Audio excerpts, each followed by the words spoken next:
any time. Mr. Eustis. Good evening. Thank you. Scott Eustis, Community Science Director for Healthy Gulf. Healthy Gulf is a 30-year-old environmental nonprofit dedicated to protecting our land and water and prevention of the long history of the overexploitation of our resources. It's not wrong, and the issue of the inactive and orphan wells on state leases in particular is a big problem, where we see neglect of our well population. His own wells my grandfather drilled in Plaquemines, Lafourche, Terrebonne. God willing, I'll be out there tomorrow in Quarantine Bay on injection wells and producing wells. The operator, Cox operator, just walked away from. They're actively leaking explosive gases and oil into the air and water, and there's no enforcement. The department, unfortunately, doesn't even have a plugging team to go out and rectify the situation in Quarantine Bay. And this is germane because this is a pattern we see on state leases.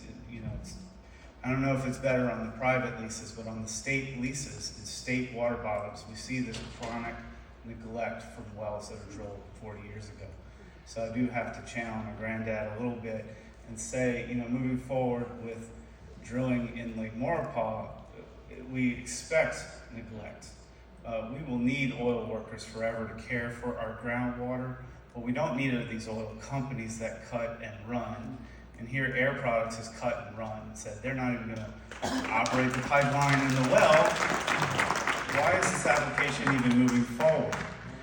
It would be enough. They promised October 2022 at the Lions Club in Ponchatoula to have an environmental impact statement. It's been over 3 years, and instead we get this incomplete application.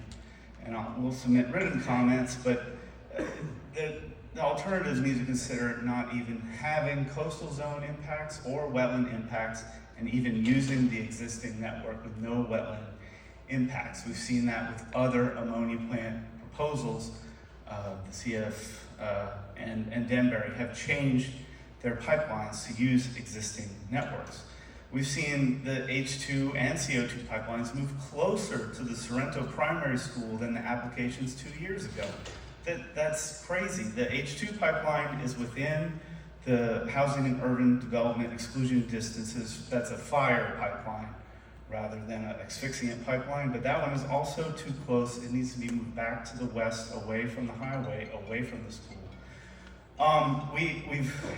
A gentleman talked about, we want to see platforms go to the Gulf, and it's sadly true. We've got a lot of platforms, and we don't want a pipeline valve on a platform right at the entrance to the, as you come out of the reserve relief canal into the lake. There's going to be this highly dangerous CO2 pipeline valve right there, like a "you are not welcome" sign. And it's the indirect pipeline, the indirect impacts to wetlands from the totally new pipeline right-of-way along the reserve relief canal. Those impacts have not even been assessed, so we don't need to do it, and so I urge you to reject the application.